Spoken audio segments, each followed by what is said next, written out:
Great defeaters, new and old, welcome back to a very jam-packed episode of The Breakdown with your host, BaseDaKID, and special host of this week, Dani Glover from Fightfantvlive.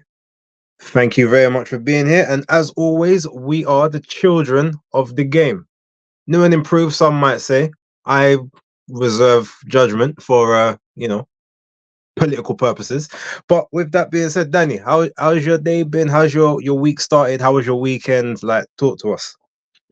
Yeah, my day's been all right. At the day of today, week's been all right. Busy day yesterday. Got a busy week ahead. Going on vacation in a couple of weeks. So I'm just trying to grind out these last couple weeks. You know what I mean, of graft, and then on the honeymoon. So yeah. Good stuff. Good stuff. Well, now we appreciate you. Thank you everybody for joining. I was, What about I yourself? was thinking to myself, should I do this one by myself? I'm like, no, this weekend's too big for me just to talk. Like, so I've got to get someone in, and there's no one better than the fellow Blue Borough alum. Apparently the chemistry is there, so you have to give the people what they asked for. So had to come straight to you. But yeah, now in terms of me, my weekend was alright. It was quiet. Didn't really do much. I spent a lot of it just chilling, to be honest, which was fine, cool, relaxed. And yeah, because obviously there was no boxing on Saturday, I ended up getting quite an early night's sleep, which didn't do me too bad. So fresh, raring, ready to go.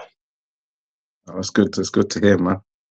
Right, so just before we start off everything, manners and respect, we do a little roll call for everyone who is in the building thus far.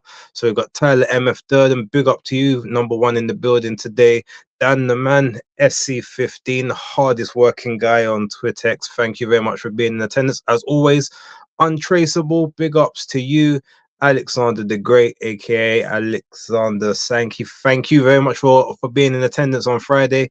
Alex is a great guy and very knowledgeable when he's boxing. It was a pleasure talking to him through the Ray Vargas and Nick Bull fight, and also parts of the Jang and Parker fight. Philip Answer, big up to you, always in attendance, loyal subscriber, loyal viewer. Thank you very much. Jay Lanks, big up every time. Jam Down 187, manners and respect every single week. Bigsy Biggs, big up to you. Clyde Gordon, big up Clyde. Life of Budge, big ups to you. Jonah 31, obviously another very valued subscriber to the channel. Daniel J. Boateng, and last but never least, October Red herself in the building. Big ups to October. Oh, and I just see Karma. Big ups to Karma. Thank you very much for joining, as always, from over there in I believe it's Texas. So I think, what is that, about 5 hours behind, 6 hours. So it's prime time over there, prime time viewing for Karma. But big ups to you. Thank you very much for joining. Now, before we get into the actual action from Friday, I figured, because probably no one's seen it, there was obviously a card. There was an ESPN card on Thursday night in it was in Montreal. So it was in the same arena that Beterbiev faced what's his name? Smith. So Stephen Butler and Steve Rolls was the main event of that card. Now the fight didn't particularly last that long. But what I do want to do is I just want to show basically the way the fight ended. We just sort of have a little powwow about that for a moment or two. So one sec. From the obvious gifts that Butler has with explosiveness and athleticism, just like that. Oh my God! Steve Rolls is out. All right, now let's just see it from some of the replays that they got. Let's have a look at that again. Could have been much worse. A helpless opponent. Let's take a look at this. Just one right hand, a rocket of a right hand, and Steve Rolls is out. Steve Rolls is very fortunate that those second and third left hooks landed on his shoulder.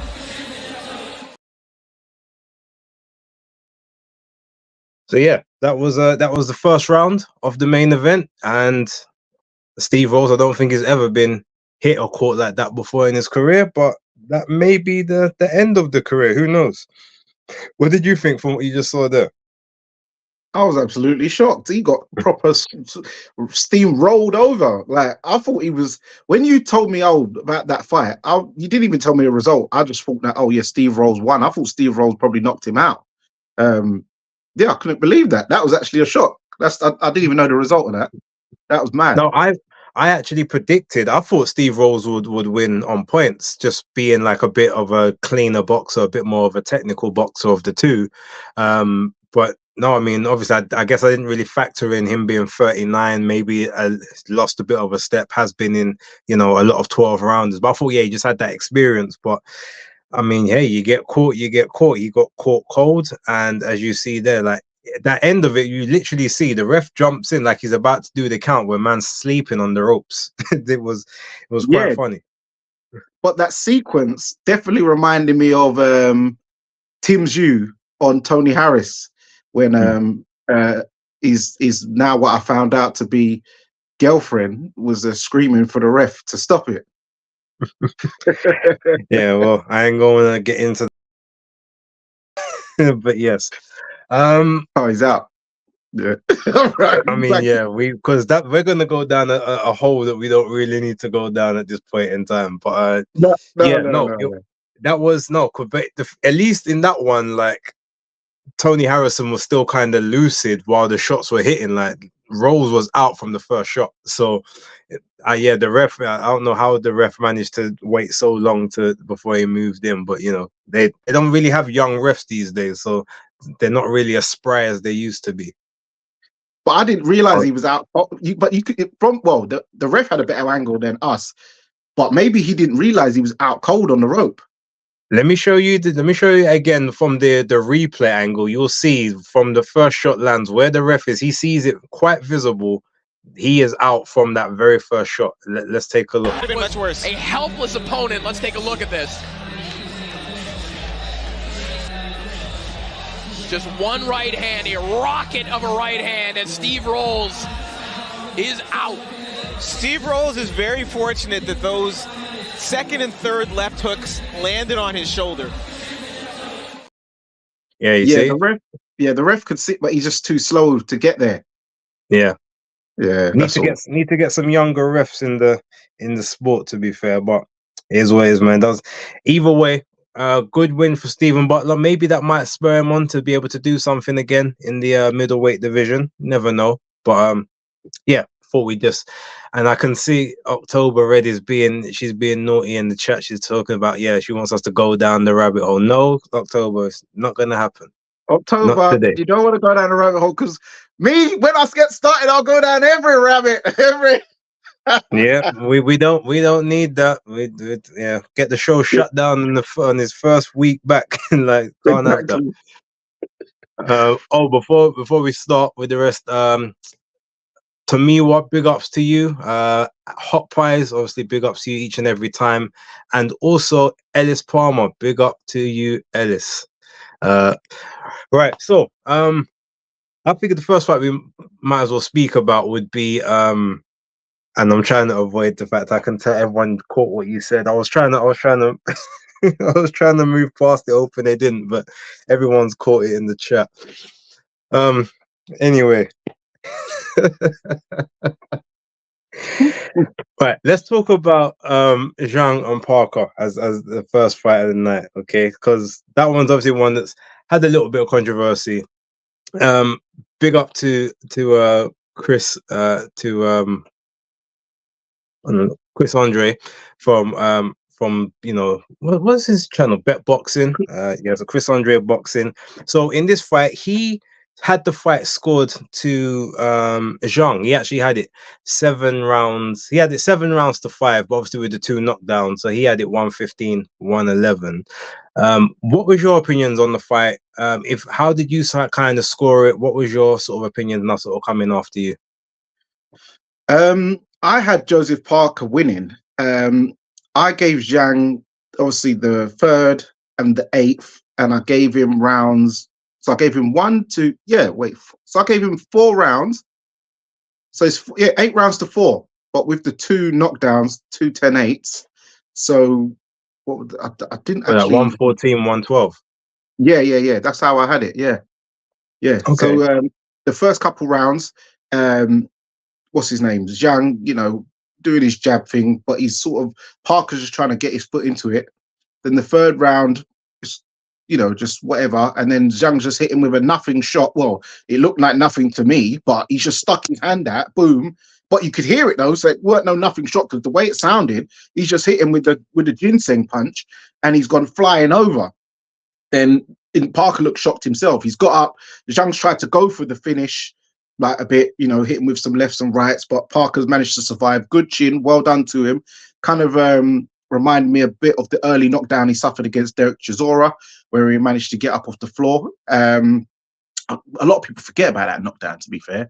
But then he started to, in the fourth, he hit Zhang with like a sweeping right hand, which kind of knocked him off balance. So that kind of startled Zhang for a bit. And you can see Zhang, he's like a proper blowing, like you can hear him breathing like a 20-a-day smoker.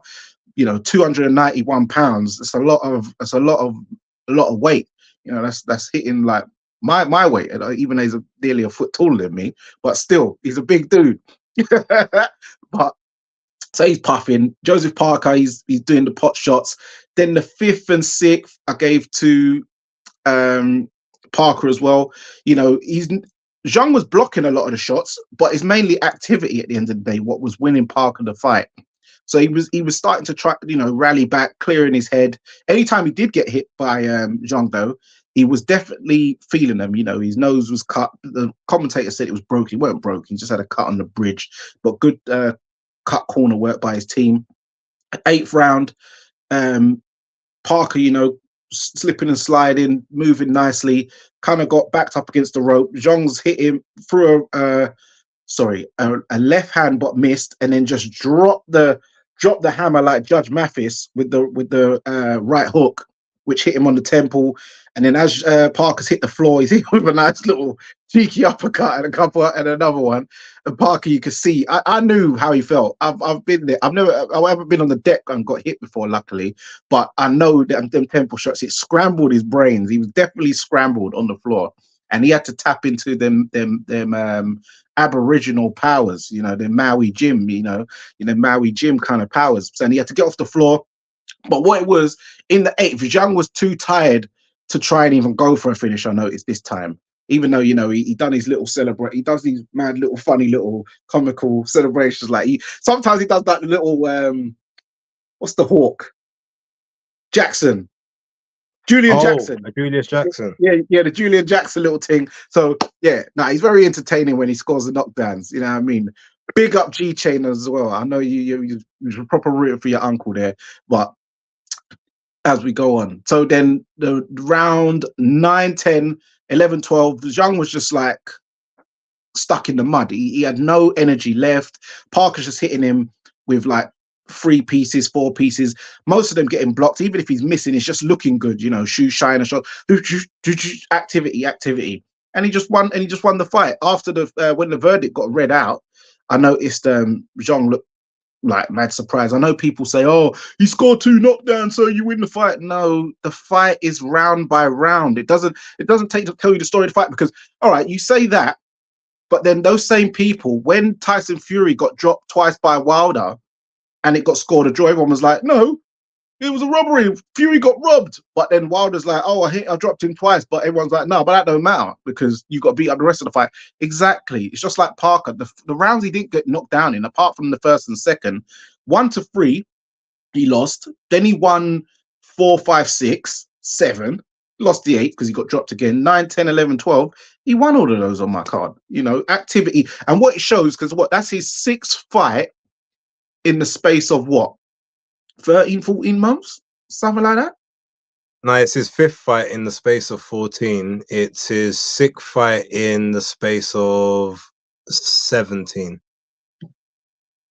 Okay, when was it? So wait, from Joyce was September 2022, and then Jack Massey was January 2023. Okay, yeah, I'm kind of starting from the Jack Massey fight, but that just shows you activity is the key here, and it's kind of a running theme what's happening in boxing now. So it's a great thing. So well done to Joseph Parker. I actually thought Zhang was gonna win, to be fair. So yeah, I was wrong, but I was pleasantly surprised. And well done to Joseph. His resume is stacking up excellently. So yeah, well done. Keep rolling on. Yeah, no, I had a different scorecard. I had it actually a draw. I had it 113-113. I scored the first round to Zhang. I scored second round. It was like a swing round, but I just about swung it to Parker, even though Zhang could have quite easily got that one as well. Third round, obviously, big Zhang round. Fourth round, I scored to Zhang, and fifth round, I scored to Zhang. The sixth and the seventh, I scored to Parker. Obviously, eighth went to Zhang, but then from the ninth onwards, it was a clean sweep. A lot of the earlier rounds, even though like Zhang wasn't necessarily doing much, but the punches he was throwing were having a lot more effect. Whereas even though Joseph Parker was being a lot busier, there was not a lot that was getting through clean. There was a couple of highlight moments here and there where you could visibly see that it got through, but primarily a lot was kind of forearms, gloves, shoulders, maybe some grazing, glancing punches. And then you might be able to say, okay, I give him the round just for the activity point of view. But when you see the other side, even when John was throwing innocuous, nothing looking shots, you could visibly see Parker's body moving from the connections. So in those first rounds especially, I felt that Zhang got those, and that's why when I predicted for this fight, I predicted Zhang to win on points, because I didn't think he could be active enough to like beat Parker in terms of the same way that Joe Joyce did, because Joe Joyce just sat on his chest and just mauled him and like battered him round after round after round, where Zhang is not going to do that. He's going to take breaks. But I thought that in the first half of the fight, he would have the most, he'd basically just control a lot of it, with Joseph Parker being a bit more in like survival-ish type mode, waiting to try and take it into the second half to win the fight that way. And while I thought that he might get a round or so in the first half, I felt that Zhang would pretty much clean up there, and then would have enough energy at some point to get maybe one or even two rounds at the end of the fight, just like what happened in the Hrgovic fight. So that's what I kind of went with him on points. But yeah, if he had have done a lot more in this, if he had have won the 12th, I reckon he probably would have got the victory. Or if not the victory, he would have got a split decision draw, and then he would have get to keep the interim title. But as I said on when I was on Twitter, I was like, look, at the end of the day, he's got no one but himself to blame. Like, big ups to Joe Parker. Obviously, they're two guys that I like to watch in the boxing ring. So I was, it was one of those ones I was never going to celebrate if someone won or lost. But I'm happy, obviously, both guys came out. And obviously, as I always say, Joseph Parker, fellow Capricorn, got to big him up. He's doing big things, and he's showing true Capricorn energy, because he ain't never ducking no challenges. Whoever the people think is the big bad wolf, like he's the one running to the challenges. So with that, I've got to commend him. But yeah, I had it a draw, but if anyone was going to win it, in my opinion, it was probably Parker. I'd have to look. I was trying to watch it again a little bit ago just to see what exactly what it was that Chris Andre was seeing in some of those some of the earlier rounds, because he gave Zhang the 6th and the 7th, and I was like, I couldn't see that myself. I'll have to go back after this after the show, maybe watch it again so that I can have a chat with him about it. But yeah, either way, I'm sure there was maybe some other people who thought that Zhang did enough to win it as well. But then I feel like there's a lot of people just look at and say activity matters, and even if you're not landing the shots, at least being active with it is better than not. So yeah, commiserations to Zhang. I have actually extended the invitation back to a friend of the channel, Sean George. I want to get him back on here, because there's a couple of comments he's made over the last month or so that need either atonement or addressing. So I definitely want to hear about some of that. But yeah, until such a time, let's see what both guys do next. Apparently the rematch is what they're looking to do. So I'm interested in it. I didn't think I know KG thought the fight was terrible. I don't think so. I liked it. I thought it was very tactical. It didn't have the right sort of climax at the end. It sort of built to a good crescendo, but then it just kind of petered out after a while when Jang just didn't have either the energy or the willpower, the tenacity to go for broke in sort of the last couple of rounds. Maybe he thought he was well ahead and he just wanted to coast, which is never the right thing to do. But I'd like to get an insight into what was going through his mind. So I've also tried to put out a feeler to see if I can get him on the channel also, so maybe he can explain what his thought process was. So we'll see where that comes from. We'll see where that goes to moving forward. But yeah, what I would say though is, all right, even if you thought you was coasting, you ain't coasting well enough where in the last round you don't even land one punch. Come on. agreed. As I said, I need to know, because remember, he only threw 4 punches, and Sean was quite vocal in the corner. We need a knockout. That I don't trust these judges. And he said, "Look, are you listening?" He's like, "Yeah, okay, knockout, got it." So to do that and then to throw 4 punches and not land one of them is very. There has to be something. We have to be able to reconcile that some way. I don't know how, but it needs. We need some form of reconciliation with regards to that. But yeah. Let me take a quick roll through the chat. There's a couple people had some comments about it. Okay, Clyde Gordon, I had it 9 rounds to 3 for Parker. I mean, that's not unreasonable based on activity. Alex said, I thought they'd give it to Jang, but I'm happy they gave it to Parker. Very true. Philip answer, I had it 113, but I did think Parker deserved the win. Yeah, I feel like when it comes down to it, the best that Zhang did deserve is a draw. If he had got the draw, it would have been fine. But yeah, overall, like if anyone sort of did enough to, claw back and bank the rounds, it had to have been Joseph Parker. Alex said Zhang had no plans to win a decision. I think it was Mike Tyson who said, if you go for the KO, you won't get a decision. Yeah, maybe. Yeah, because obviously you load up on every single shot. You don't really you don't really work enough. You only ever do work when you feel like there's an opening. I mean, that's probably true. AJ's wins age so much better than Fury. Well, yeah, we'll talk about that later, right towards the end of the show.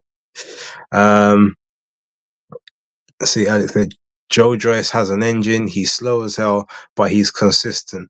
Young has slow feet and decent hand speed, but he slows down tremendously in the later rounds. See, the thing is, Joe Joyce is not the only thing that's slow in Joe Joyce is his right hand. It's the rotation for the right hand. The jab is actually very quick and his feet are very quick. Hence why he's always able to get into position and stop and be able to trap people and stop their lateral movement and stop their and block off their pathways. His feet are very quick. It's just that it's the rest of him that doesn't move in the same mechanics. It's weird now that Joe Joyce is calling out Parker when he beat him first time. Well, no, because Parker's got the WBO interim. So you say, okay, I'll give you the chance to run it back so you can get your win back, but you've got something that I want. Say it's a win-win. Big ups to Guzzi and Leonardo Samuels, Alcuya as well. Zhang has to sack his strength and conditioning coach. Leonardo Zhang is just old. His power is the last thing to go. I mean, yeah, that could also be a case. All right, let's move on from that fight real quick. Let's talk about. I guess we'll talk about this one briefly. We don't need to go too deep into it. But Mark Chamberlain, Gavin Gwyn. What was your thoughts on that one? Did you how'd you find that one? And did you like Chamberlain's performance? Yeah, I really enjoyed it actually. Well, on paper that was meant to be like a good little fight. Two British guys, having a fight or whatever. So I thought, okay, I thought it was gonna be a nice little long one or whatever. So I was I was at work that night, so I thought, okay, even though the card, and the thing is, it's weird because some of these fights that ended quite early, the card still dragged on a good clean hour later to the main event, and there weren't even no halftime show or nothing like that. But that's another story for another day. But yeah, what I did notice straight away, Mark Chamberlain, he's got a style which reminds me of Brian Rhodes, the former light middleweight British and Commonwealth champion. So yeah, so straight away he's come out, landing the jab. He's landed a right hand on the eye of Gavin Gwyn, which has then started to swell up quite badly. Then he starts firing off combinations. Gwyn's trying to get at, trying to soak up and weather the storm a bit. But it just seemed Chamberlain was just on him too much from the first round. And as the rounds have gone on, round 2, round 3, every time he's hitting Gwyn with the straight 1-2, and he's hit, and the way he's throwing it, he proper extends it like it's weird, because the way he was extending that right hand, it was similar to the way AJ was extending it in the changing room. When he was extending with Ben Davison, that's how he's actually throwing it, like that. And he was proper catching Gwyn at the end of it, which was, doing more damage, because those who know, the worst shot to get caught with is right at the end of the shot. It's better to get caught kind of halfway, kind of how like Andre Ward when he got caught by Kovalev, even though it dropped him. Had he got caught with the extended version of the crusher, it would have been probably a different ball game. But yeah, so then the fourth round, he just went into Joe Calzaghe mode, pinned Gwyn on the ropes, unleashed literally only a body attack. He didn't even headshot him. He just hit him with just about, I can't even count how many body shots he landed. And the towel came in from the trainer, and yeah, Mark Chamberlain won. That's actually the first I've seen him on Frank Warren cards, but it's one of them ones I don't even pay attention to his fights ever. I'd put him in the little accumulators or whatever, but I've never actually watched him before. But that was the first time I've actually watched a full fight of his, and that was very entertaining. So yeah, I look forward to it. No, I've seen a couple of his fights live. At the York Hall. He's always a guy that I look at and I say, there's potential there. I don't know to what level, but I guess His Excellency said that's one of his favorite fighters. He's like, yeah, I want to see more of that guy in the ring. So I can only maybe it's either he sees something in him, or at least he just likes. Maybe there's something he does where he likes his all action. Not sure, but also, what was the commentators talking about when they kept saying, "Oh, smelling the roses, smell it"? They said it about 5 times. What was that about? They kept saying, "No, he's on." They kept saying when he was unloading on Gwyn, he was like, "Yeah, Mark Chamberlain, smelling of roses." Like I was like, I don't know if that was a maybe that was them saying like it was good work. He was coming out clean on the other side or something, coming out fresh. Possibly, I don't remember hearing that, because when that took place, I was on my way to the party, and I didn't hear much of the commentary, so I can't really comment too much on that.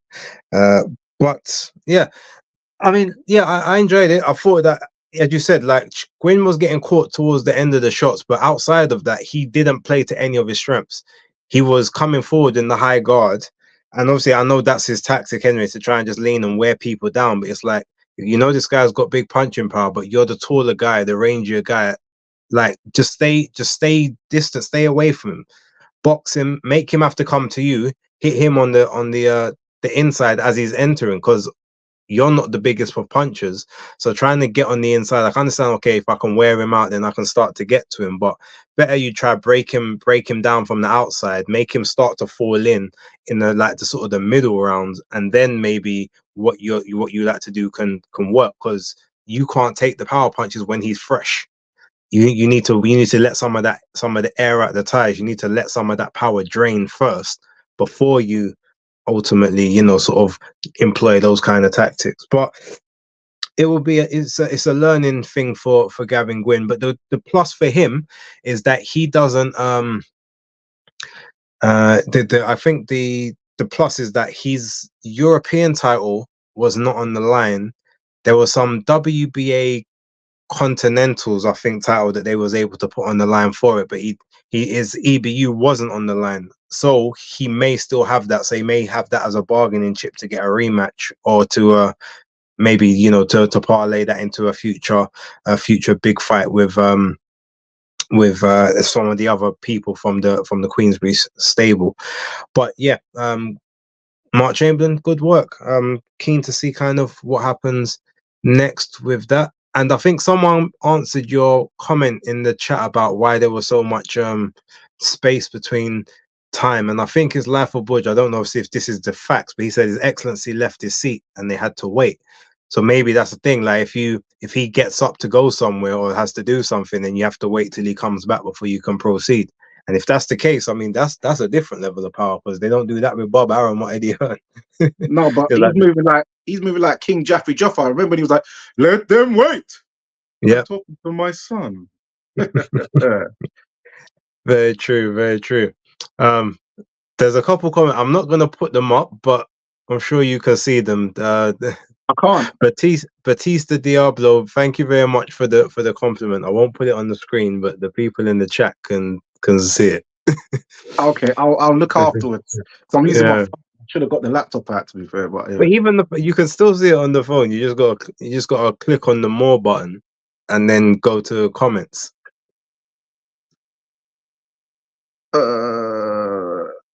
International Rose Day. Okay. All right. I mean, who knows if that's the truth, but yeah, Batista Diablo. But I appreciate the comment, Batista. Maybe all I will say is maybe in the future that may be a something that happens. That's all I'll say for now. But thank you. I've seen it. Okay. Yeah. Philip Answer says, guys, I don't know if it's just me, but does Gavin Gwyn look a bit like John Cena? I actually think he looks more like Nate Diaz. More than John Cena, but maybe a little hybrid of both.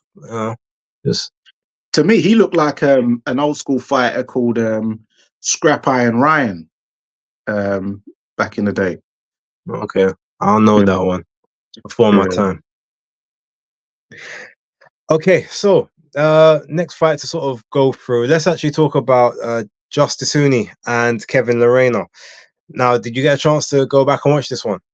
No, that's the only one I actually didn't get a chance to see, unfortunately. So all I've seen is the 12th round, because I was at the time, I remember I didn't have access, so I was watching a watch along with Showbiz throughout the fight, and then I only managed to get into it on the 12th round.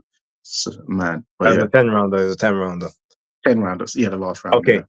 Yeah, so all right, I'll talk through this one. So basically the story was obviously you had Kevin Lerena, who his mum passed away tragically earlier on in the week, but he carried on. He wanted to carry on with the fight, and I had said in my live basis picks that I feel as if he's going to use this as like motivation. It's one of two things. He's either going to mess with his head and he's not going to be able to do anything, or he'll like get stopped early kind of thing, or he's going to use this as motivation and there's no way that he's not going to see the final bell. And that's ultimately how it played out. Now, the first round was sort of very much, they were both sort of jostling for position. Justice Huni was sort of trying to be the aggressor of the two, whereas Kevin Lerena was just sort of being patient, staying sort of behind his pretty tight his tight guard, and also his stance. It was very, his shape was right, compact, and everything in that sense. But I felt like he was landing the more consistent jab of the two of them, but ultimately Justice was doing enough work whereby he was winning the round. But it was very slow. So it was one of those rounds where you could have actually given it either way. I personally gave that one to Lerena. I felt that Lerena sort of just kind of pipped him to the post on several occasions. Round two, again, it started off a little bit similar. Justice started to sort of use a bit more of his movement. He rather than walking Lerena down, he started trying to use some angles. He tried to use a lot more movement, and then about halfway through the round, he got caught I can't remember what shot it was. I think it was a short right. It was a short right hook. But it basically it hit him flush. I'm not gonna say it didn't wobble him, but it caused the reaction. He was hurt from it, definitely.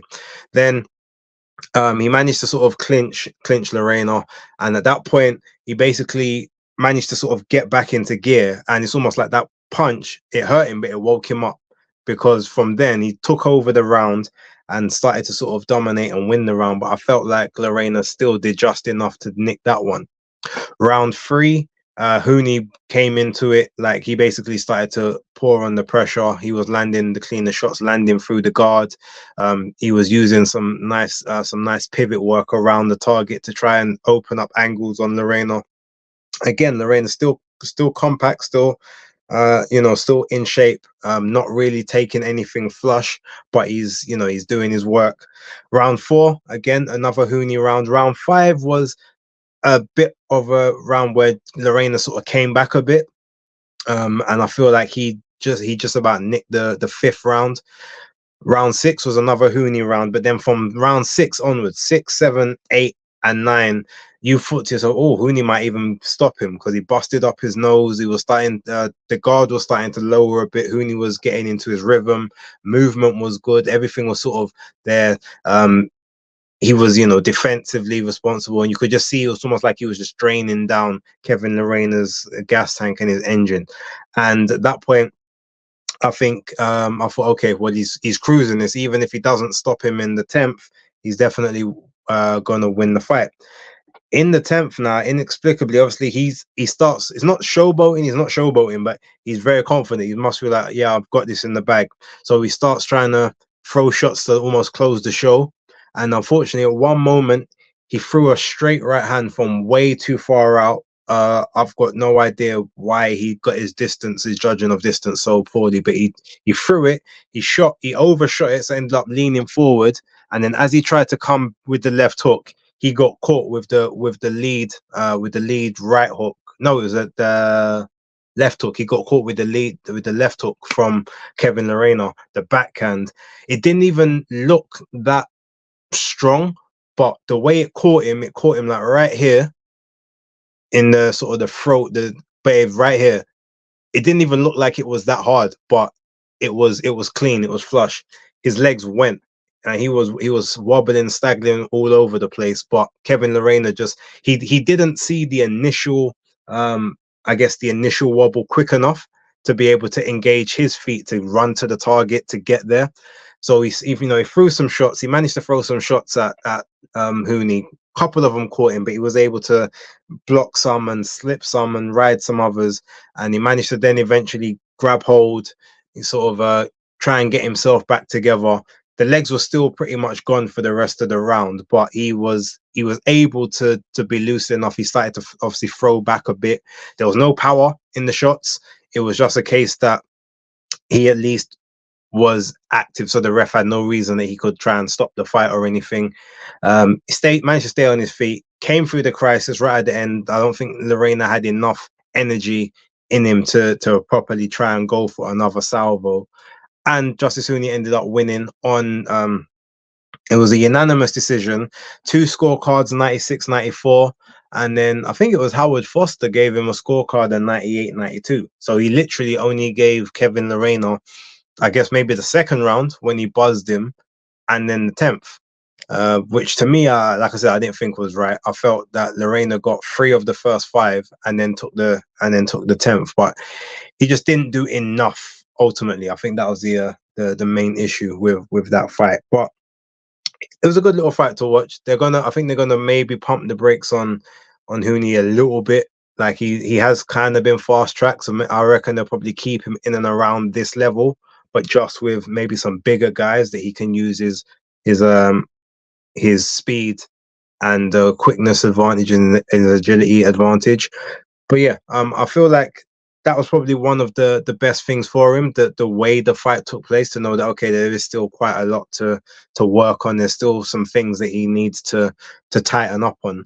But being only 24 years old, like, he's got plenty of time to develop. And if he carries on obviously being active, then yeah, no problems. The whole lack of power thing maybe is gonna come to be a detrimental factor down the line. But for now, I think he needs to just worry about his craft and being like, being a technically superior boxer, and then worry about the power issue later on down the line. That would be my opinion on that. Okay, so what else was on that card? I guess the next one maybe we should talk about would be let's talk about Israel Madrimov and Magomed Kurbanov. Now I'm gonna let you start this one, because I know that you was quite keen to see this one. So what was your thoughts? Yeah, because this was actually my main event, like favorite fight. I know a lot of people saw Zhang and Parker as whatever, but I just thought, it was a cash tooth. But when you've got a Dagestan Russian versus a Uzbek, what I mean, you're getting something. So I was thinking this was going to be like a really good fight, and it was to a degree. But yeah, but so I'll go through what happened. So the first round, you've got my guy Madrimov coming out looking like Triple G. It's mad the way his style is. It's like they've been schooled by the same amateur coach or something. So he's landing the jabs to the body, jabs to the body. He was doing that a lot throughout the fight, and it kind of reminded me a bit of. I know people are going to say, "Oh, of course you'd say that." It's kind of reminding me a bit of how Craig Richards, when he was jabbing to the body on Boris Crichton a lot throughout the fight to sort of, set up the right hand at the end. So he was doing that. He managed to, but what it was also is that Kurbanov, I thought he would be a bit more aggressive, but it's like he felt a right hand early, and he kind of went into this sort of Joe Cordina style, which was like, it was like a half Philly shell, and he was trying to use these like swiping hooks, which they still looked quite powerful, but it looked very defensive rather than in a positive way. Even though he was doing all right. I gave him the second round, Kurbanov, funny enough, but I gave Madrimov the first. He landed a good right hand, and what he was doing, he was throwing this winging right hook as well. It wasn't really catching. I mean, left hook, sorry. The winging left hook wasn't really landing yet, but he managed to land a good right, and the jabs to the body was sort of setting up and got him the first round. The second round, he was coming forward, but what it was, I would say that Kurbanov, even though he was negative, the way he was throwing his punches, it was landing a lot, but it seemed like more of a panic trying to keep Madrimov off of him, which managed to sort of bank him the round at the end of it. The third round, Madrimov hit him with a left hook, which it reminded me of. What was the fight where you named it your knockout of the year, where the guy kind of sidestepped, hit the man with that left and just outed the guy? It was your knockout of last year. What, the last one?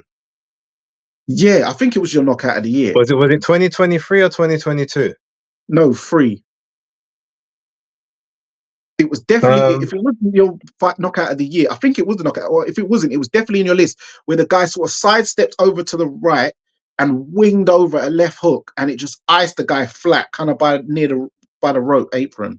I'll come back to you on that one. Yeah, but it was definitely in your list. But it reminded me of that, but obviously it didn't drop him. But Kurbanov, he took it well, but he definitely got wobbled. Then Madrimov landed a decent uppercut. He was what he was doing as well. He was trying to chop down on that right hand as well. It was like more of an overhand right. And then in the fourth round, it was like it was looking quite evenish, whatever, not much going on. Then he's hit him with an overhand right. Then he's pinned him against the rope on the left-hand side, let off a combination. Sort of, Kurbanov tried to get away. Madrimov's hit him with another overhand right, pinned him on the rope, let off a combination. I wouldn't say, I thought it was a bit premature, I must say. But Kurbanov was hurt and the ref had seen enough. But I thought in a fight of that sort of magnitude, two guys who, proven entities, I didn't think he was really cooked, but he was hurt. But what Kurbanov should have done maybe is took a knee, but I'm not sure he's actually taken account before. Dagestan guys are very tough. But yeah, I thought it was a bit premature, but hey, it is what it is. And yeah, he got a 4th round stoppage. But yeah, good showing by Madrimov. Showed, yeah, very, very Triple G-esque. And I think he's going to be a problem. I'm surprised he's only had, what, 12 fights now? Or was it 10? 10 or 12? He hasn't had many. But he's got a draw in there. That was his 11th. Yeah, his 11th fight, and he's got a draw in there. I'd like to see him try and avenge that one, actually, to be fair. I think he's more than capable of doing so. But yeah, man. What's your thoughts? Oh, I think the knockout was Yoenis Tejas. Yes. Okay, when he just brought the hook up from the depths of hell and caught the guy on the chin. That one. Yeah. All right. Yeah. No. So my thoughts. Look. 5th round. I think it was 5th round stoppage. I just like, I guess Philip has asked here, do you think it was premature? You think it was premature? I think it was a bit premature as well. But I understand why, because obviously he took the shot flush, then he's kind of just tucked up, and then he dips. And I think that's the problem, because he dips down on the ropes and then springs back up. I think in that particular moment, as he dipped down, maybe the ref could have stepped in to give an 8 count, because you could have said, oh, he's touched down, or he was about to touch down, rather than actually stopping it. Maybe could have assessed him that way. But once he waved it off, he didn't complain, neither did the corner. So I can't really argue too much with it. Yeah, but I do feel like he maybe could have carried on. Now, with regards to the actual fight, and obviously Madrimov, like, it's funny because a lot of people say like they see Triple G. Now I see maybe visually he looks a little bit like him, but I don't see any Triple G in his style at all. I actually see, for me, he's more of a hybrid of like Canelo and Dimitri Bivol.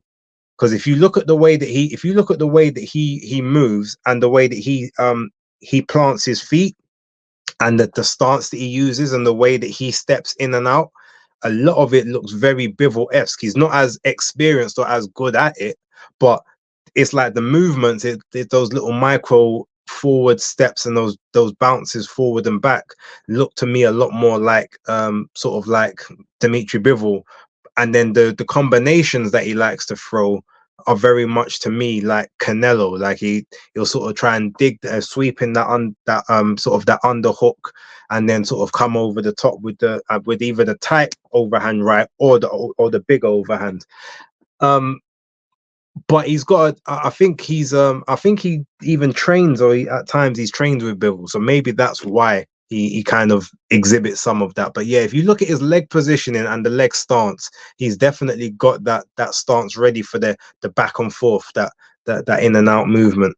But yeah, in terms of the fight, it's funny because in my prediction, I said that I believed you would get Kurbanov basically being the more technically sound, just doing everything just correctly, and sort of being the more pro of the two. But then you would see like Madrimov maybe trying to go for it at times, but he might even be losing rounds in certain ways, just due to like I said, precision, precise technical efficiency. Kurbanov is he's like uninspiring, but everything is just, well, he's like a solid 6 out of 10 across the board. Like, he'll do everything just right, but nothing spectacular. Whereas Madrimov is a kind of guy where he won't really do a lot in the round sometimes, but then he keeps giving you moments. And I felt like he would give people enough moments to remember so that he would win and bank enough of the rounds. And he ended up doing one better.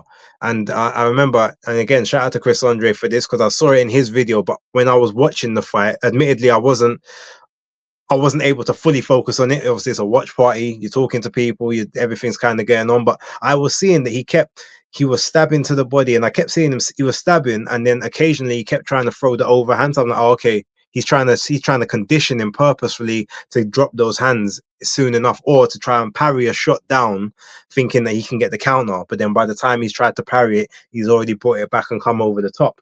And he was doing it through sort of rounds. He did it in round 2 a little bit, but round 3 and round 4, he really started make sure to invest to the body, and it wasn't just to try and slow the legs down.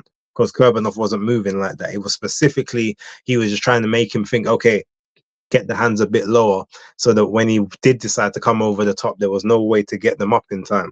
And he executed the plan that he wanted to execute, and he did it with aplomb. So big up to him, new WBA world champion. And just so anyone in the chat who doesn't know, and I've said this on my videos also, but he's not the WBA regular champ, he's the actual champ. He's just not super champ, because the super champ for most people is only really given out if you are a unified champion. That's where the sort of the super champ status comes from. The initial history of it I won't go into, but he is the recognized WBA champion at 154. So he's not a regular, he's not waiting on a mandatory, he doesn't have to see Jermell Charlo. If Jermell Charlo comes back to the division, he has to see him to get the belt back, as Charlo is champion in recess. So just for anyone who was maybe a little unsure on how that one works, he is the proper WBA champion of 154. Yeah, and what I would say is, shot wise, yeah, the shot selection, I can definitely see the Canelo thing, but why I don't see the Bivol is because to me his foot's more planted, and the way he rolls his shoulder and comes in, it's like Triple G. The only thing is Triple G will curve in the lead right hook, where he doesn't do that. He likes to look for the the backhand overhand right, which is more Canelo-esque, where Canelo, when he knocked that when he spun the Blackburn at 360. Oh, Austin Trout. Nah. What was it, Curtis Stevens? Oh, Curtis Stevens, that one. Yeah. Or I forgot the other guy, but he hit him, and he spun 360 out on the ground, and he had all the tattoos on. He was the hench guy. Off the top of my head, I don't remember that, but someone in the chat will probably. Yeah, someone in the chat will remember. But when I was saying Bivol, I'm not talking about his fighting. I'm just talking about if you look at his leg positioning. If you look at the way his legs are, the way he moves in and out, forget the upper body. Just look at the legs, and you'll see. Oh, okay, yeah, I can see the Bivol that you're referring to. So that's why I feel like he's like almost Bivol from the waist down, and then like Canelo-ish from the waist up kind of thing. That's sort of. Oh, is it James Kirkland? Now Gannon, thank you very much. Yeah, that's it. Yeah, that's the one. Yeah. Thank you now for the correction there. Okay, cool. Well, look, we've got 2 fights, I guess we can left to talk about on this one. So we'll start off with Ray Vargas and Nick Ball. I'll start on this one. I'll sort of give my opinions on this. So the fight ended up scored as a draw. And that's actually how I had the fight. I had the fight a draw. Now, Alex, who I know is still in the chat, we were speaking about this. We was talking about this fight as it was happening, and we was going through it. And funny enough, just before the fight, I said to him, "Look, Nick Ball, his only way that he can win this fight, he's gonna basically he's gonna lose the first few rounds. Like that wasn't gonna ever be in question. He's gonna lose those because Vargas is just gonna be sharper. He's got the range. He's basically got every advantage except like actual physical strength and size." And I said, what Nick Ball's gonna have to do is basically he's gonna have to find a way to collapse the pocket, whether he needs to double jab in, whether he needs to pounce, but he needs to get to the inside and just work the body, but just rough him up. Like he's got to be dirty. He's got to fling him about. He's got to dash him, hit left, right, center. He's just got to make it dirty to the point where he's maybe going to get a point taken off and then pull back a bit. But that would help to drain the gas tank of Ray Vargas even quicker, because Vargas hasn't made the weight in a while. So you know that he's going to be, it's going to take his toll down the stretch. And for the whole first half of the fight, especially like the first 4 rounds, he didn't do any of that apart from he rushed to try and collapse the pocket every now and again, but all he was doing was trying to headhunt. And I'm like, you're too short to be headhunting this guy like that, especially when he's leaning back, when he's behind the jab leaning back. You can't be swinging headshots because number one your arms ain't long enough, but number 2, they're not going to get to the target where you need them to get to. But there's body there. Like, yes, he's a very slimline guy, but there's more body for you to hit. And he can't move his body the same way he can move his head. He can get out of the way. His body ain't going nowhere. hit him to the body, bang him to the body, and just keep investing down there to you proper slow him down, and then you can start headhunting. But he just didn't invest in any body work at all. So the first 6 rounds, I thought, even though he did better in round 5, he did okay in, I think, round 3 and round 6, but he still lost them to me. All the clean work was coming from Vargas. He was even investing in the body himself. He was the one committing to the body. It's like against this smaller guy, he's the one with the clean headshots, everything. So the first 6 rounds, I had all Ray Vargas. But I was saying to Alex, okay, this is when like Nick's gonna have to come on strong here again. Now he's gonna have to really get rough, rugged, and dirty. And to see the way that Vargas keeps falling down, he's got to now make it even more emphatic. He's got to just start. He's just got to fling him about, rough him up. And I said, if he drops him, I reckon he can do enough damage to kind of to maybe eke it out on the second half of the fight. So round 7 comes, and he finally wins his first round on my scorecard. And it's quite visible. Like he lands a leaping left hook which catches Vargas.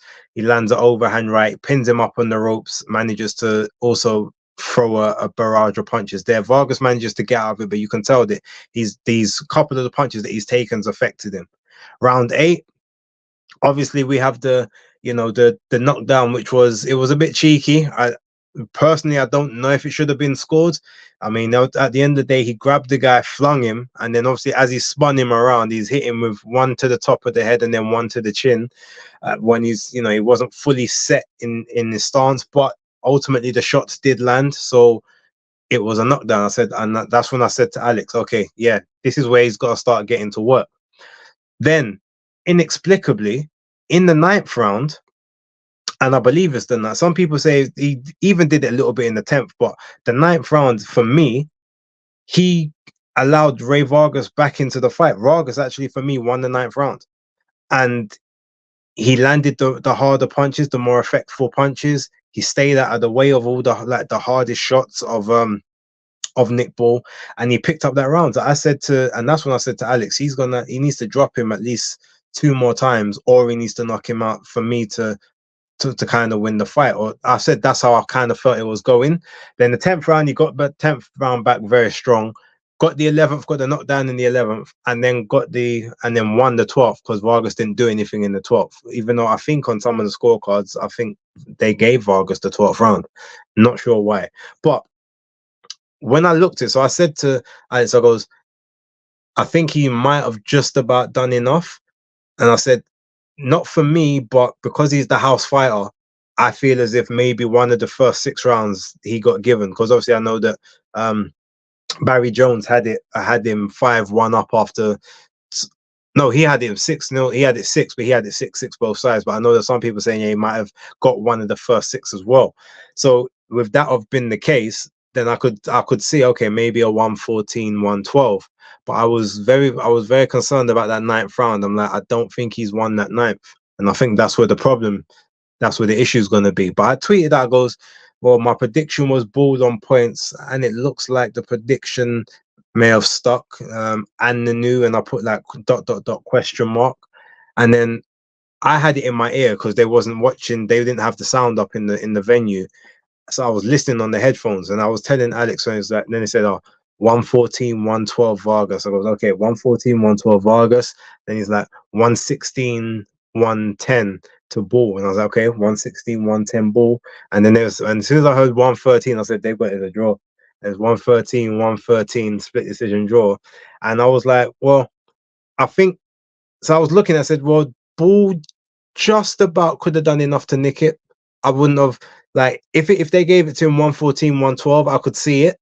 But I was like, no, I feel as if because he let the 9th round go, I didn't have any issue with the draw. So I know obviously Frank Warren and a few other people that it was great. Oh no, it's a travesty. Of course he won that. I was like, nah, it was right. The draw was the correct decision.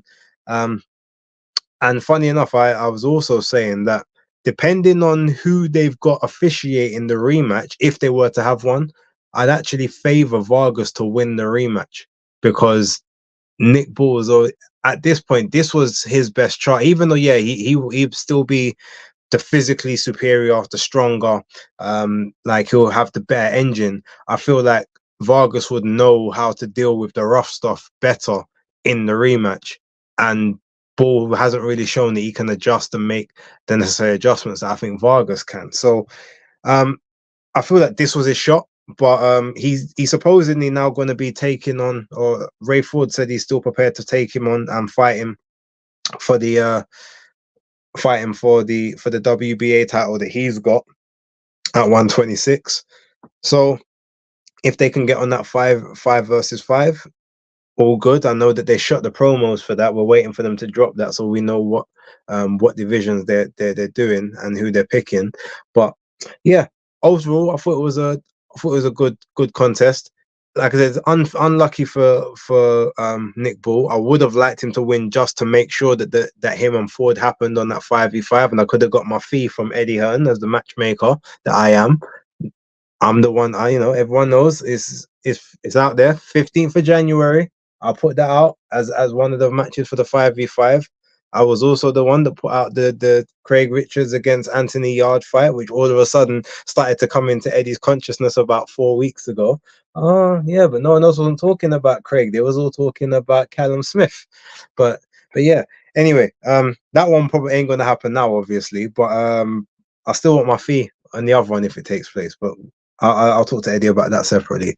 But yeah, what did you think of the fight? Let me know your thoughts. And did you think the right man won, lost? Did you think the draw was right? How did you score it? I thought that Nick Ball just nicked it. I also gave Ray Vargas the first 6 rounds.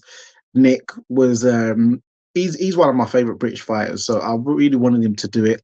But what, as you said, he was winging in, he was trying to throw this leaping left hook. So what he was doing, he was covering range and he was springing in like he was very explosive with his feet. I'll give him that.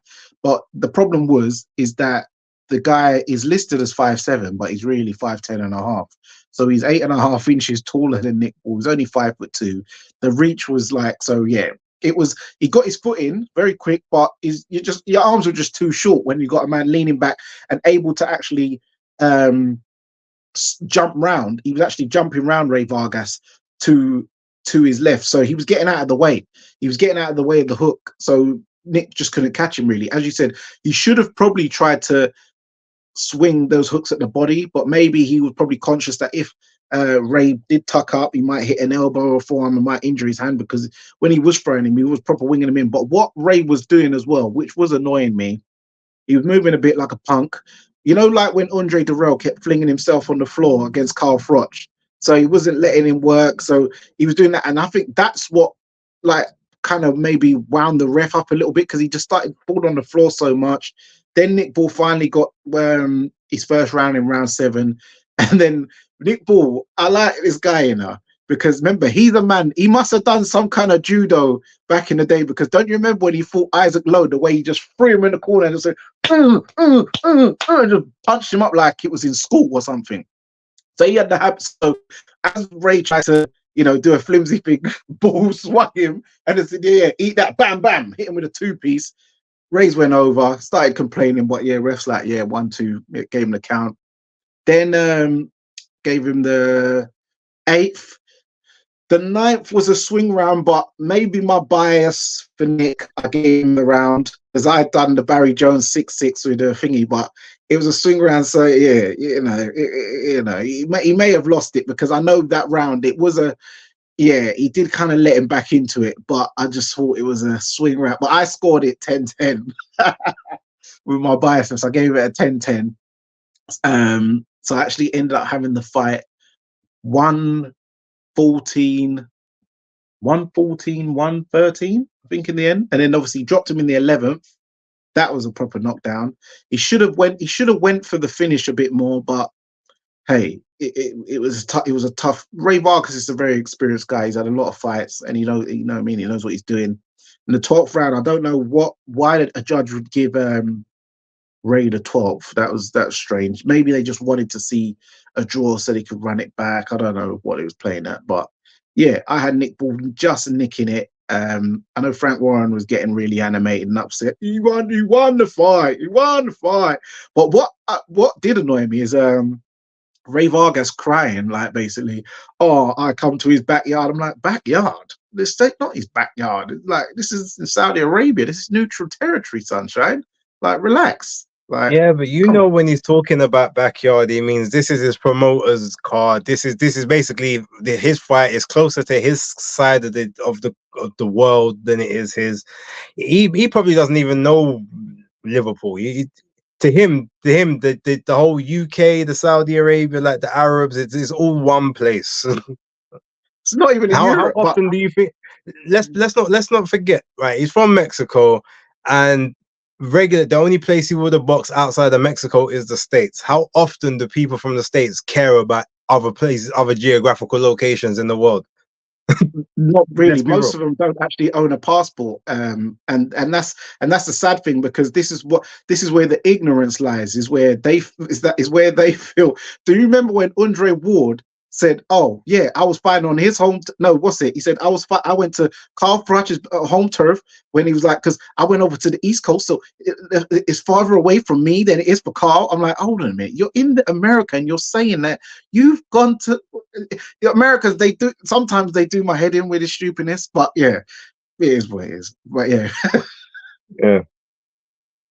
By the way, and none of our comments are any way affiliated with Karma. She is a class act, a proper American beauty that has knowledge of self and geographical politics. So big up to Karma if you are still watching.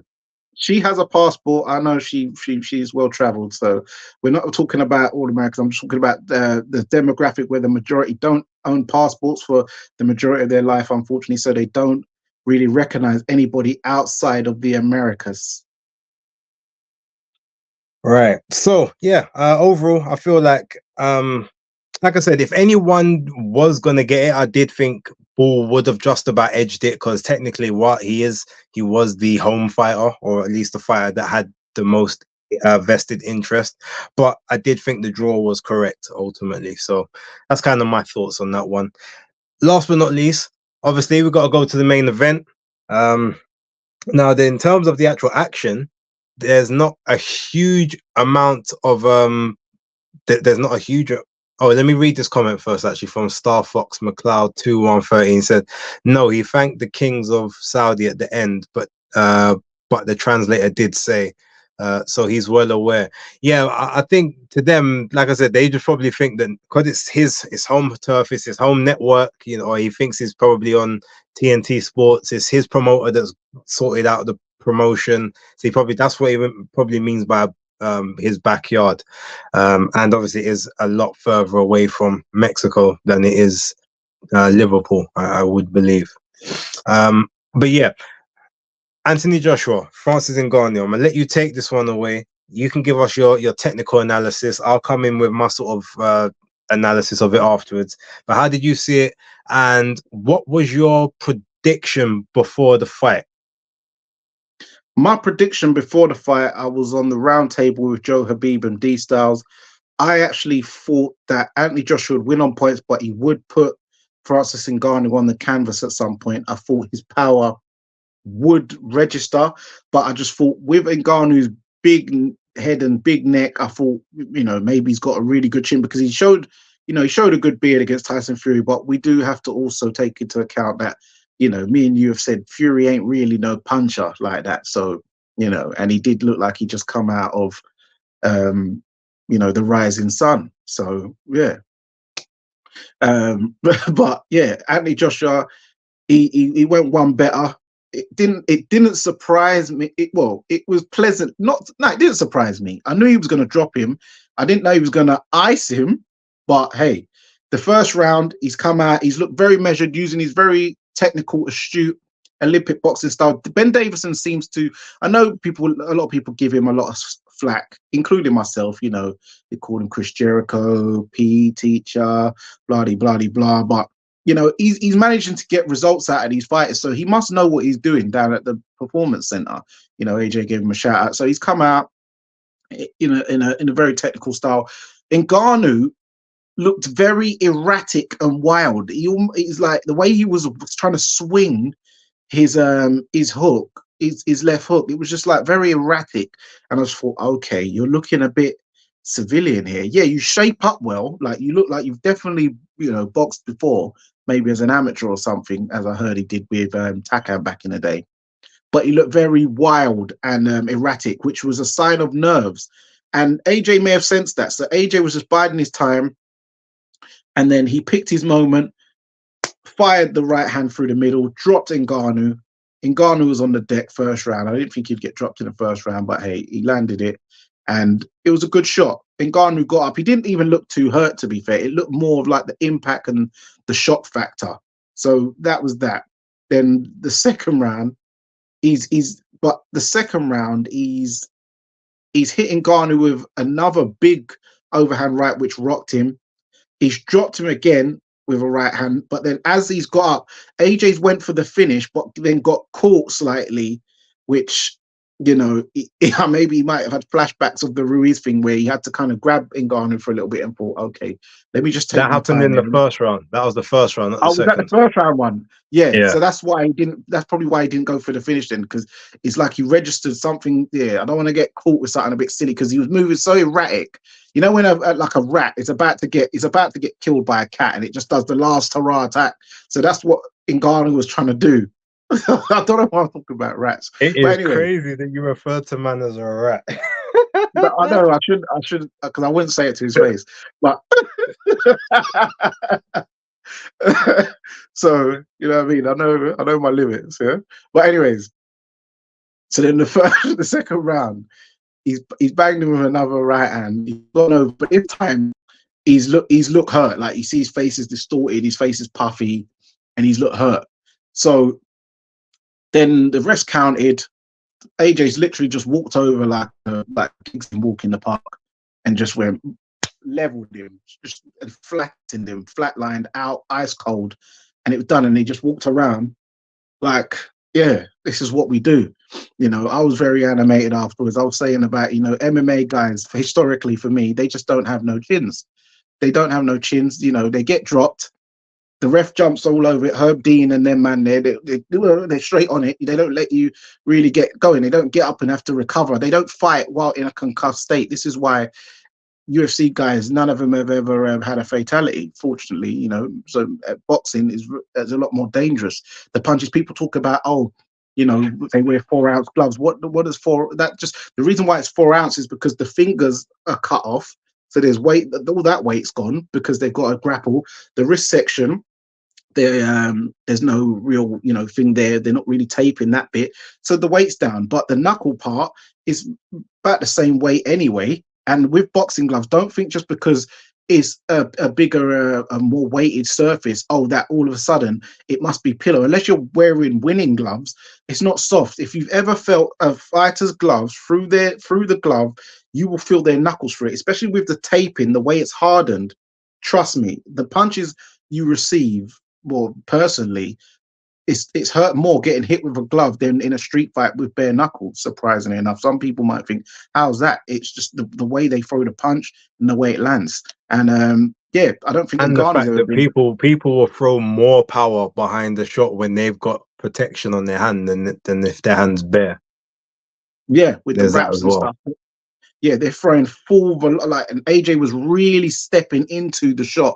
Whereas in the last couple of fights, he's kind of, because he was trying to be, not the last couple of fights, like Usyk and before, where he's trying to be technical. He's more popping the right hand and trying to do this technical stuff. This time, he's actually launching it kind of Wilder style, like really putting his body behind it, and he's getting the results.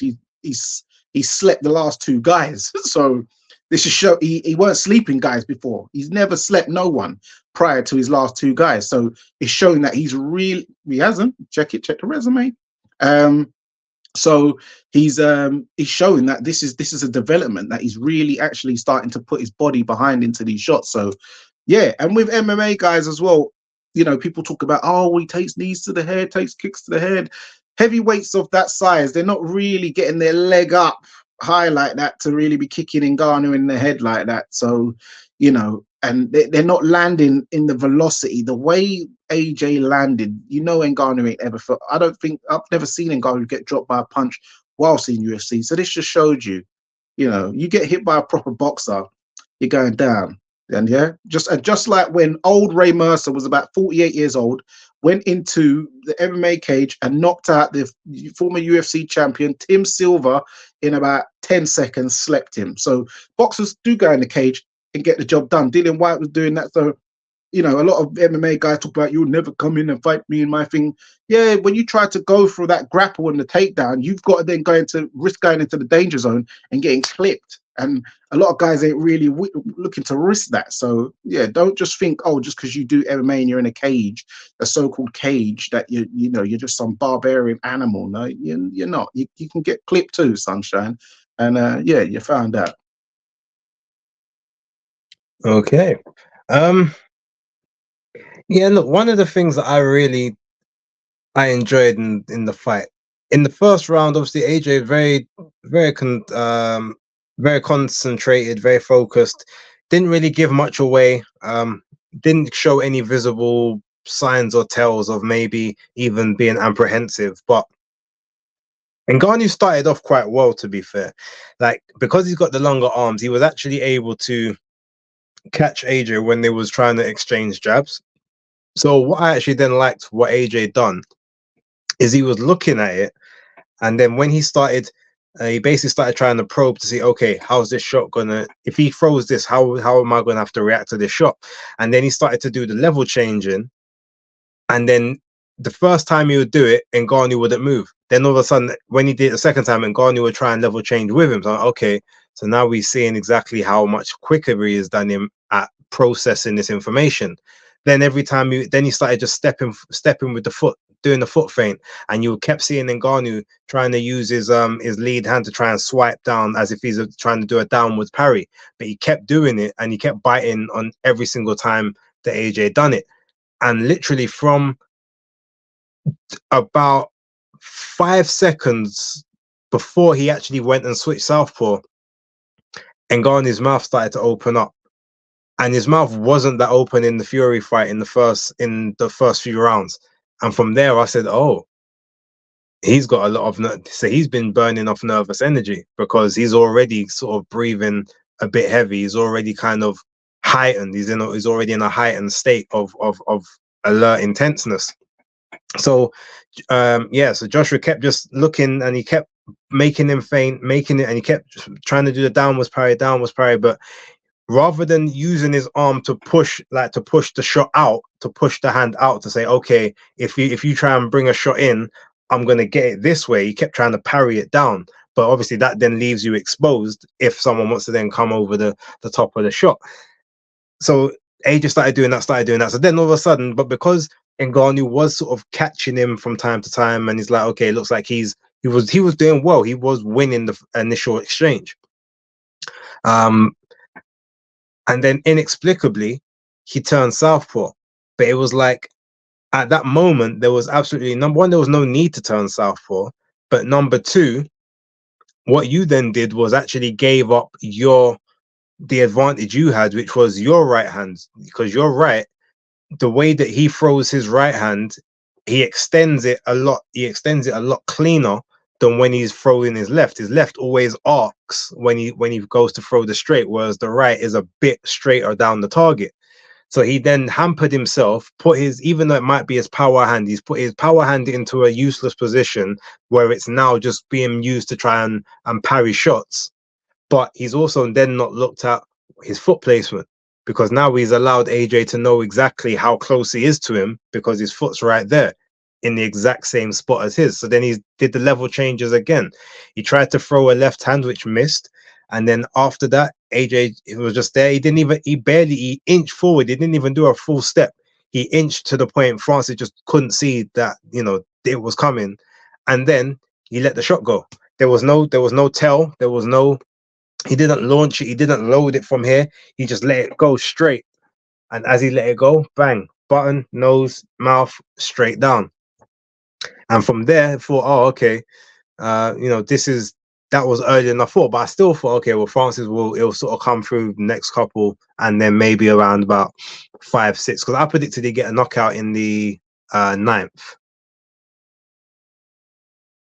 Initially, I thought, because my first thought was like 7, and then I said, actually, no, you know what? I think it's going to be further 9. He's going to really make sure that he's tired and before he properly commits to the shots, and that's why it will take place. Then obviously, yeah, he got that the little cuffing shot on the side, and he didn't wobble, but he stumbled, like, okay, yeah, we're not doing that. Then he caught the clinch, held him, and at that point, he held him, pushed him back a little bit, waiting for the ref to break him. But I think at that point he felt to himself, okay, like, he's strong, but I feel like I'm okay. I'm okay to get close to him. It's not going to affect me too much. And obviously he's got a better, I guess, a natural level of fitness. Fury, I think, has got better endurance than AJ, but I think AJ's got a better level of fitness. And I think he's thought to himself, okay, I'm okay in this area here, because there's no way I'm gonna get tired before him, as long as it's just movement, rather than, obviously, it's not grappling, it's not flinging down, it's not wrestling kind of thing. So yeah, round ends, and then in the second round now, Ngannou specifically makes sure that he stays orthodox. He's like, okay, we're not doing that southpaw thing again. But by this time, now he's starting to press the action, and you can see his mouth just starts opening wider and wider, and you can tell that he's trying to suck in air. And at this point, so now AJ's even fainting him even more. He's starting to bite on the feints even more. He starts trying to throw his own shots out, thinking, okay, well, I've got to try and get it back from the first round. And in his head, he's probably thinking this is like a 5-round fight as opposed to a 10-rounder.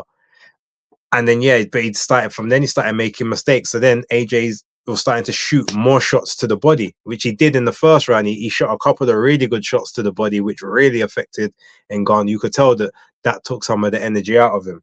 And yeah, Ngannou came in. He tried to come with he tried to throw that left, and as he was throwing it off, you could see AJ. He didn't even move back that far, but it was a very slick pull counter. It wasn't even a big jerk. It was just a boom, bang, catches him with the hook to the jaw, and Francis goes over, wobbled, and you think to yourself, and he's looking like, this ain't the assignment. This ain't what it's supposed to go on. Like, this ain't right. And the ref's looking at his, like, and he's like, walk over there, and he's like, okay, well, this didn't go my way, but I'm not gonna quit. You know, them ones that's like, okay, like, and it reminds me a bit of Mike Tyson in the Lennox Lewis fight, when he said afterwards that, I think it was who was it? I think it was Chris Eubank Sr. that was spoken about, and Tyson's like, I knew that the fight was over, but as a warrior, I had to give him his right of stoppage, his right to end it. So it's like Francis got up and kind of knew that, okay, I know that this ain't about to go my way, but being the warrior that I am, like, you get the kill shot. And AJ took it. And every time he was throwing, every time he actually caught Francis, he was specifically fighting off the rhythm. So rather than punching on like the 2s and the 4s, he started punching on like 2.3 or like 1.7 kind of thing. Just so Francis wasn't able to kind of grasp the rhythm after that certain point. So when he even walked over and he landed that shot, if you was to count 1, 2, 3, 4 in your head, it landed at like 3 point something. It landed before the 4 kind of thing. So he was throwing it off the rhythm, and that by that time Francis was already dazed and concussed. And yeah, like, he threw every part of the African nation of Nigeria into that shot. He's like, yep, you know what, Cameroon, cool. You know what, I'm gonna even take some of you guys as well. You're coming on this journey too. Bang. And yeah, Francis Ngannou literally folded up. And if you know what's funny, like, I remember when I was younger and I used to be able to do, you know, when you got your legs under you and then you could just lay back kind of thing. I can't do it no more. But you know how lax your body has to be being that size for your legs to fold under you the same way that his did there. Like man was going under the limbo, under the limbo stick. It was it was a joy to hold. And you know what? I don't know. I saw there was a couple of good knockouts I've seen already this year, but I don't know if that one can't. I think that has to be knockout of the year. I don't think we're going to get any that are just cleaner or more devastating than that one. Especially when you look at the size of the people and, like, you know, the chins that are supposedly involved. It's going to take some beating, in my opinion. But yeah, let me know what you think, and then we'll get to some of the comments. Yeah, man. Even Francis was forced to lean back, you know, forced to lean back. Bend over, boy. Back way, boy. When I'm gonna get a little closer now.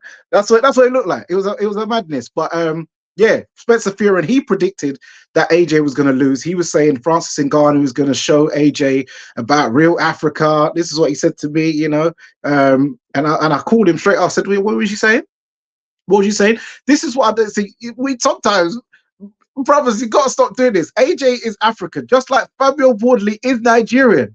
They're Africans. They're just same way Africans. Don't think, oh, just because they're born in Britain and whatever. They're still African. They still eat eba, fufu, pounded jam, ayamache, suya. I don't know if Fabio eats all of that, to be fair. I don't know. Well, I've seen his dad in pictures, so his dad must be. He didn't look like a man who's going to be eating egg and chips all the time. Maybe a couple times, but he must have tried it. Maybe not snails and everything, but I'm sure he's had a jollof and a suya before. You know what I mean? A little tilapia fish. But at the end of the day, he's African, just like AJ's African, and he had the power of the African ancestors. And that punch took some prisoners of war from Cameroon with him. You know, the Cameroon conglomerate. You know, Vic Santoro. You know, a couple of the Cameroon guys. They was really doing that tribalism, beating that drum. But you know, AJ, he's a seasoned vet. You know what I mean? And he's here for a reason. Olympic gold medalist, 2-time world champion, and he's just going from strength to strength. And I'm just loving it. Tyson Fury just looked like he swallowed a very bitter pill. You know what I mean? He looks sick to his stomach in that. But he tried to clap. But you know, when the clap's so fake, you're doing it because you know the camera's on you and you don't want to look like a bad sport.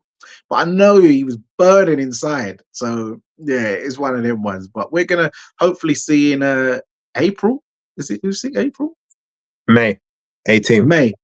Yeah, so yeah, we're gonna see. Hopefully that might motivate him to train a little bit harder and try and do a good performance. But I've still got my guy who's sick to get the job done.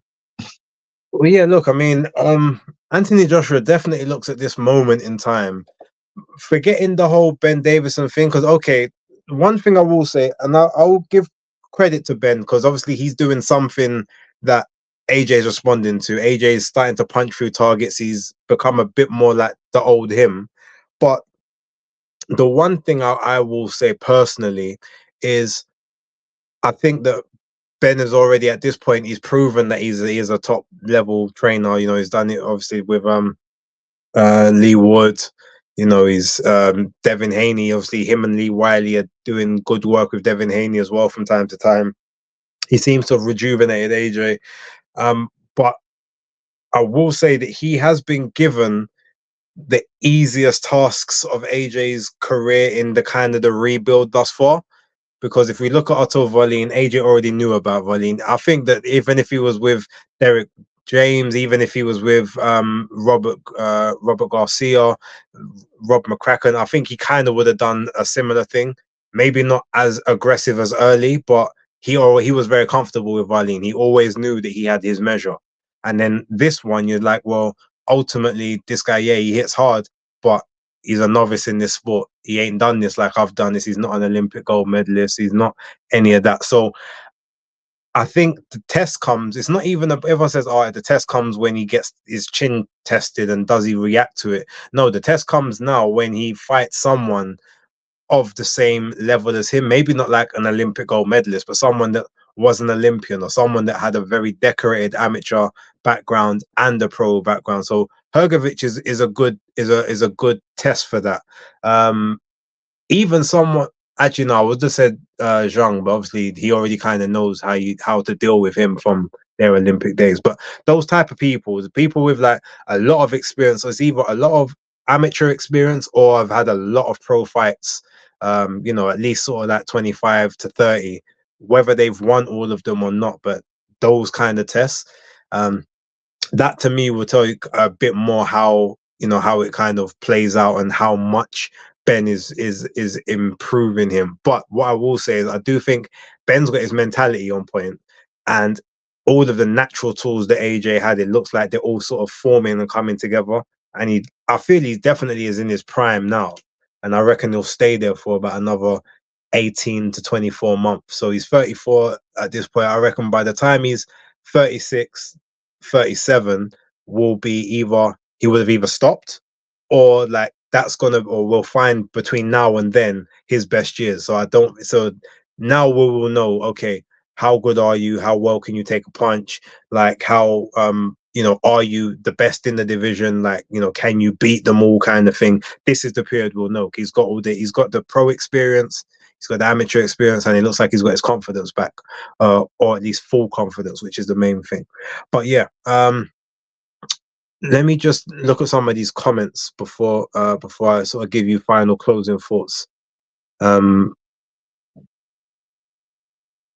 Okay, Guzzi, Francis got timed and taken out. I said before the fight, Francis has tells. I mean, that's very true.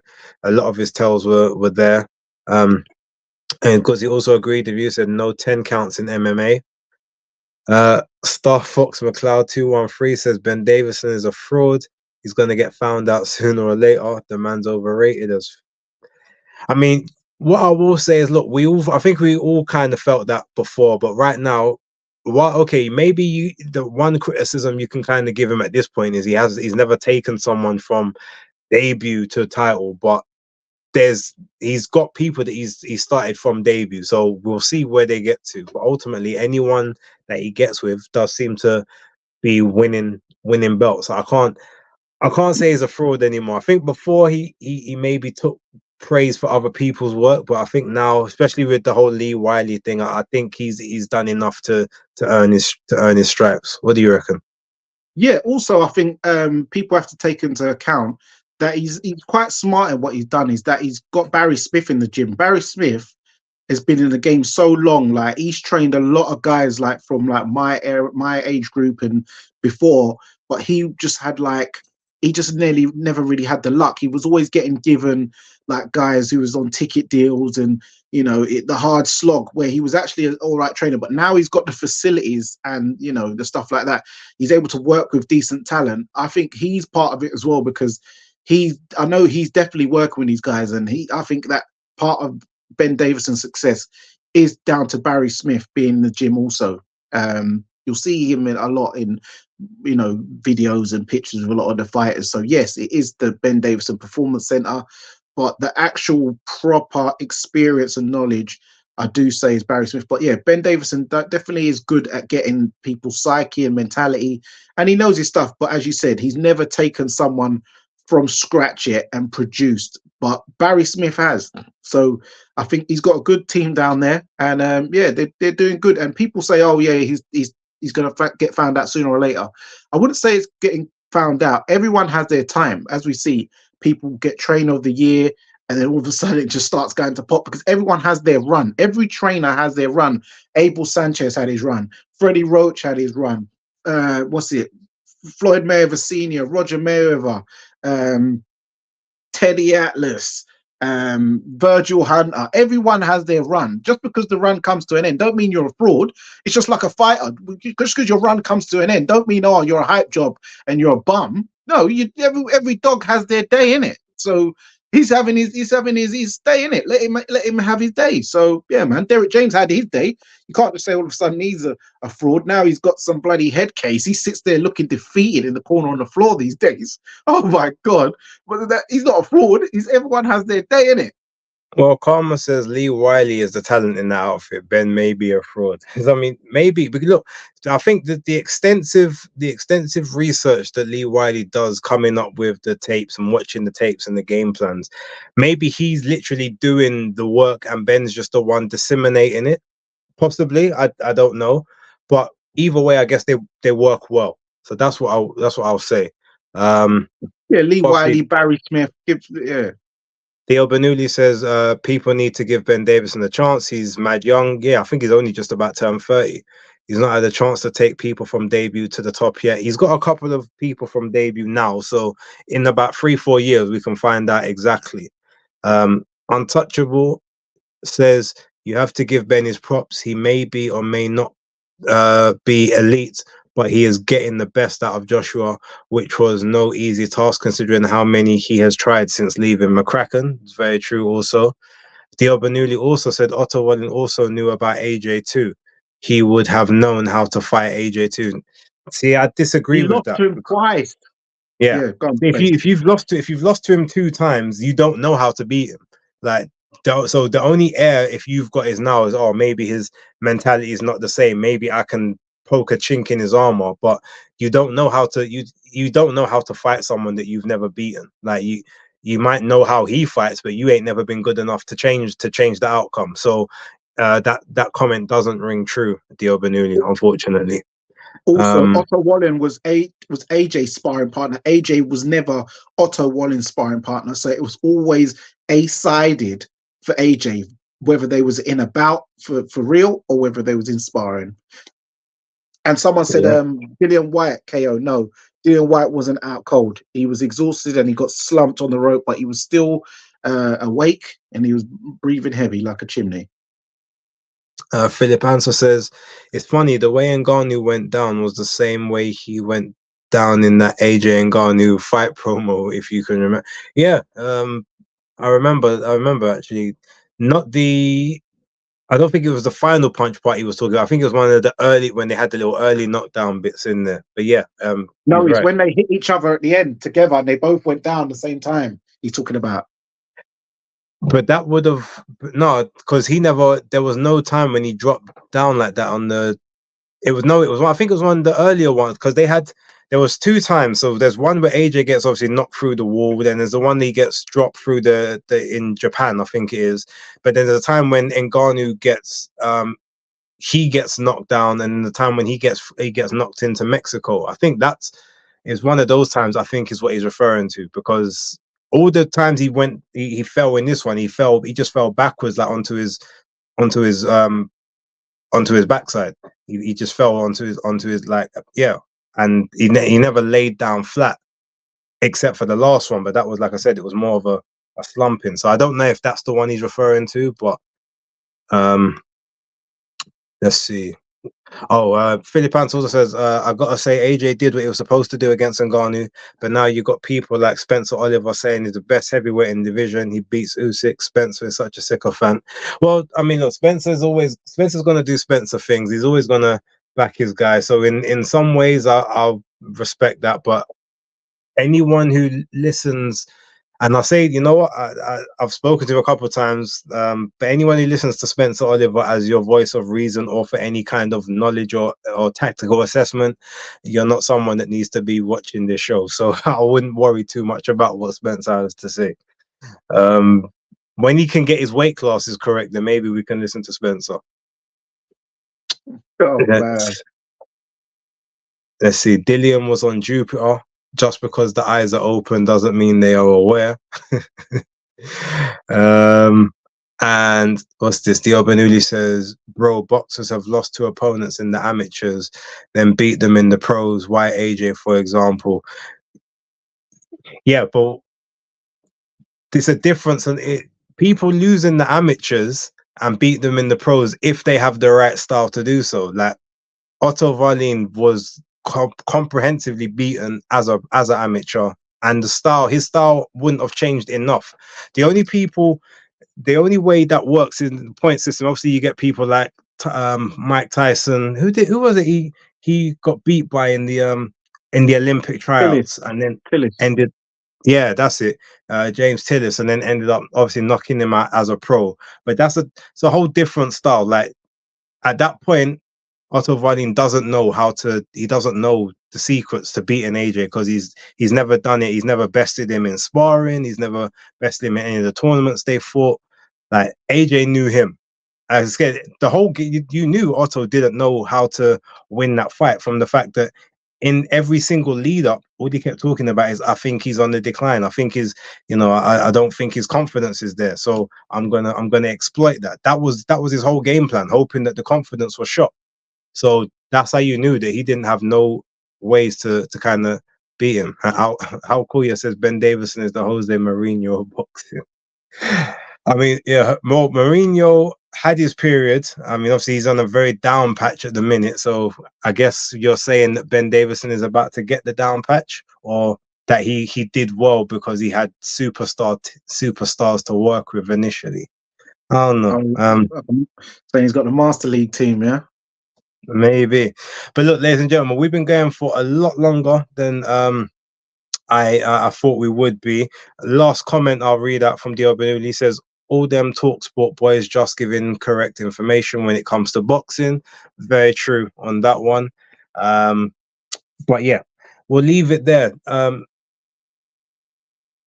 What I will say, thank you everyone, obviously, for tuning in on such a long. I hope everyone has enjoyed sort of the show thus far. Dani, please give them your socials down below so that they know where to find you and where to find your content. Yes, you can find me at Fightfantvlive. For some reason, my channel got demonetized. I need to try and put an appeal in. I'm not sure what quite happened, but yeah, you can still watch everything. So follow at Fightfantvlive on Instagram, follow the YouTube channel on TikTok, and on Twittex, you can find me at Dani Glover FFTV. Also, for that last comment who said the Talksport guys always giving incorrect information, this is why you need to make sure you subscribe to BaseDaKID, because he will give you the correct information. Appreciate that. Yeah, ladies and gentlemen, obviously you can see mine down below there. BaseDaKID, the hardcore casual, is the YouTube channel. Instagram, BaseDaKID, Threads, BaseDaKID. Like I said, I don't really use them for boxing as such, but every now and again you might get a little nugget on there. And on the old Twitter/X, you can find me at B_A_S_E, or you can just type in BaseDaKID and it does actually show up as the first thing there. Don't forget, there will be a live tomorrow. I'll put the poll out on my community, and everyone said they want me to do the live streams on Wednesdays. So it will be Wednesday. I'm not sure if it's going to be 8 or 9 yet. I'm going to start locking down that time soon enough. But yeah, it will either be between 8 o'clock to 9, or it will be like 9 till 10. And if there's not a lot to talk about, I let people come on. Everyone kind of have their say if they want to. So with that being said, thank you very much for tuning in. We will be back next week, back to regular scheduled programming. Hopefully might even get 1 or 2 guests to sort of come on and give their takes on the show as well. But until then, it's BaseDaKID, it's Dani Glover. You might as well give them your little sign out. It's Dani Glover, it's BaseDaKID, it's the breakdown. And remember, guys, persistence beats resistance. You know where it is. Peace.